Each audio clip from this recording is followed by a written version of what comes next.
Welcome back to All Day Live. You know, Minnesota's primary is coming up on August 11th. Two key races, obviously, in the state of Minnesota. One is the governor's race. Governor Tim Walz, obviously not running for re-election. He was initially, then dropped out.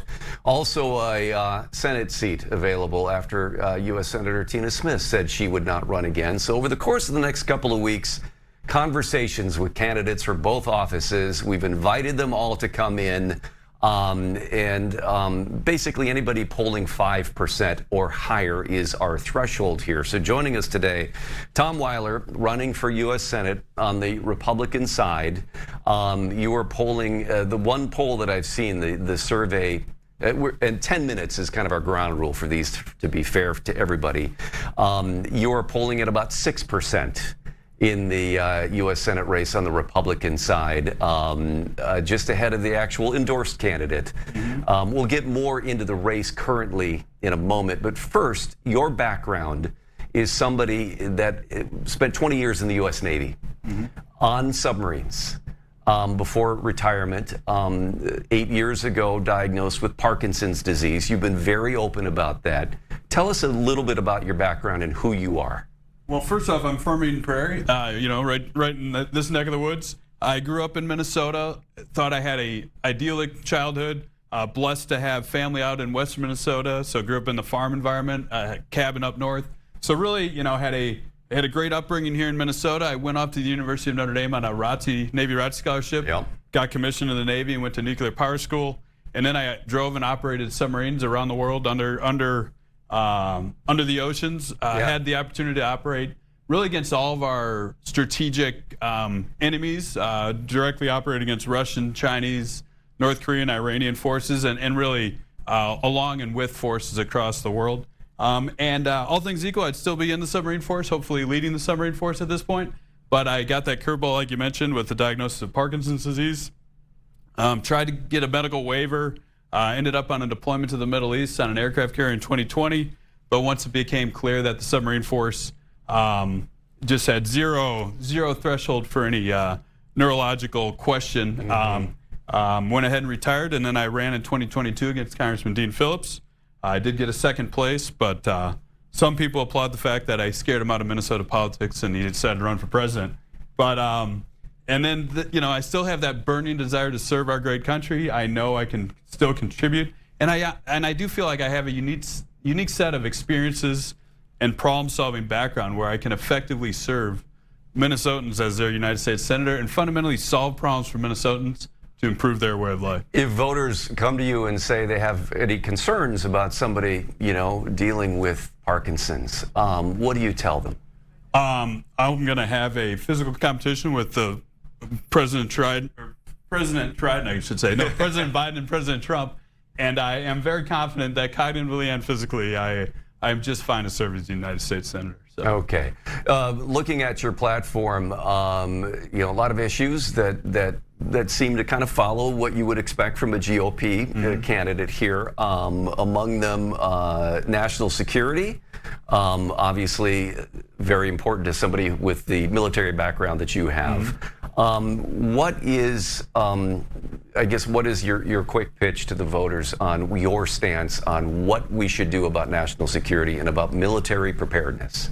Well, really, my platform, just taking a step back real quick, sort of centers around my discussions with Minnesotans across this great state as I've been campaigning for the last couple months. And yeah, national security is a critical element on that because that preserves the way of life for all Americans and directly affects our affordability and our standard of living here in Minnesota.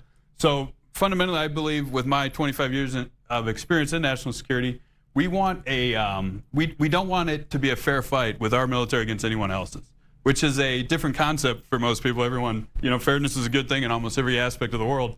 In our military, we want a strong enough force that effectively deters any adversary from even thinking about doing something not that sort of counters our interests, definitely domestically and internationally. So I believe in a strong deterrent military force that hopefully deters military conflict and, when necessary, efficiently and quickly defeats any enemy. Okay, turning to the topic of fraud across social service programs. I mean, Medicare and Medicaid is a big one that has obviously been a massive talking point in Minnesota politics.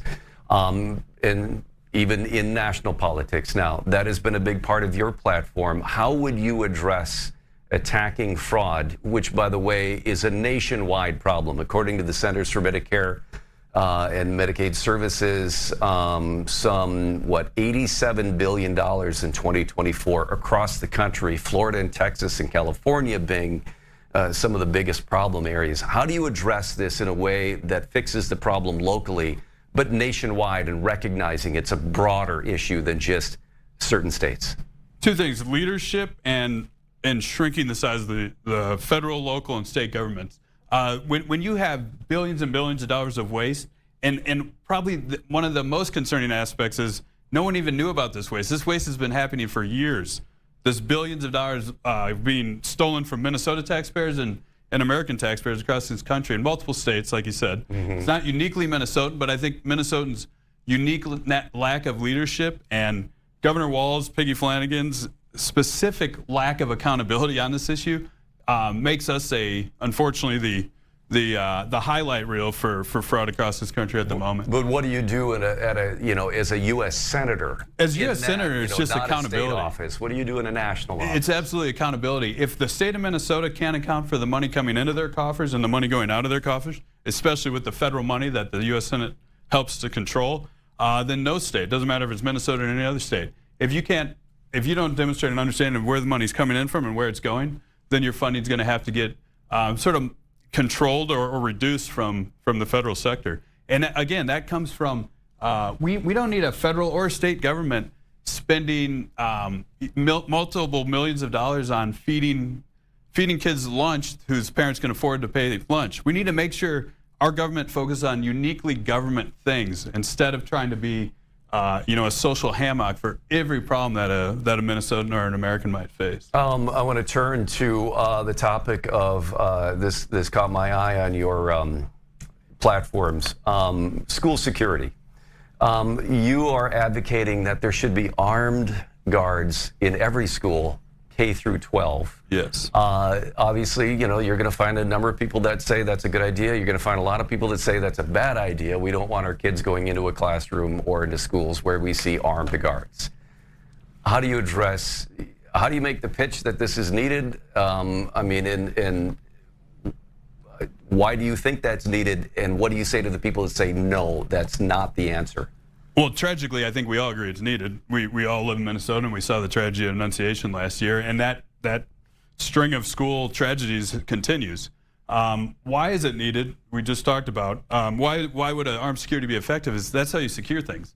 That's how we secure a military base, an airport, a stadium, a border. So good guys with a gun is how you secure something.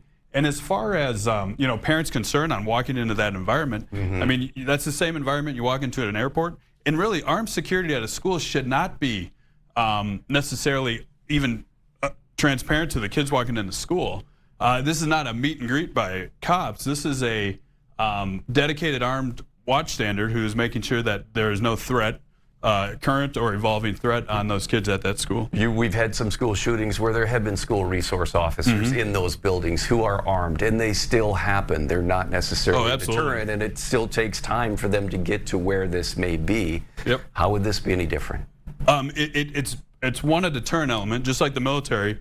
Multiple school shooters in the past have referred to identifying soft targets.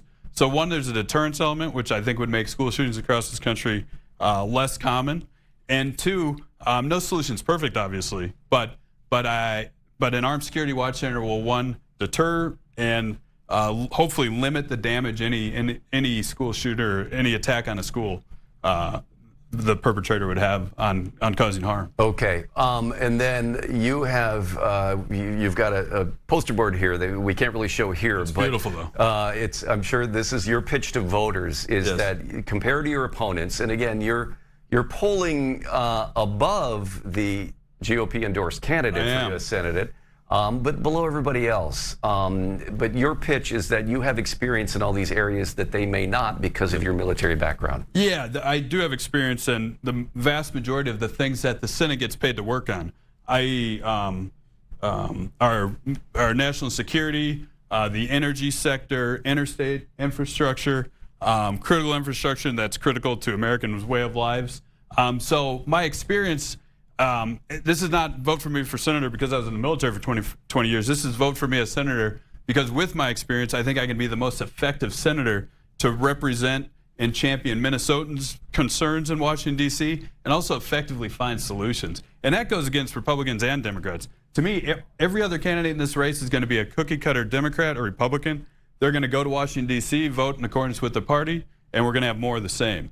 I'm going there as a change agent because I have the knowledge to have my own ideas, my own understanding on how Washington works, to actually bring pragmatic, real solutions that will positively impact Minnesotans' lives. I've told people before, I have just enough sort of DC experience to be dangerous to the status quo and actually present real solutions to real problems. Okay, and lastly, just give me a couple sentences. I want to be your U.S. Senator because? Because I want to solve problems on behalf of all Minnesotans, to improve your way of life. I want to bring a change of course to Minnesota. I think all Minnesotans in their heart of hearts know that Minnesota is not on the best course right now, and I think we need someone who can solve problems, listen to Minnesotans, feel for Minnesotans, and chart a new course for Minnesotans. I believe I have that leadership, and to help direct Minnesota in a better direction. I look forward to the opportunity to serve as your senator, and I look forward to the opportunity to hopefully have another debate with any and all candidates for the United States Senate. I know Michelle Tafoya is scared to debate, but I think a discussion of issues would serve all Minnesotans well. Well, we've invited them all in here to talk to us. Yep. Thank you for your time. Thank you very much. Thanks for your service, too. It was fascinating off camera, learning about your time on submarines, too. Yep. It's fascinating stuff. And there's more on that and my platform and my ideas to improve your life at TomWeiler2026.com. All right, Tom Weiler, Eden Prairie graduate, candidate for U.S. Senate in Minnesota on the Republican side. Thanks for your time. Thank you very much. All right, we're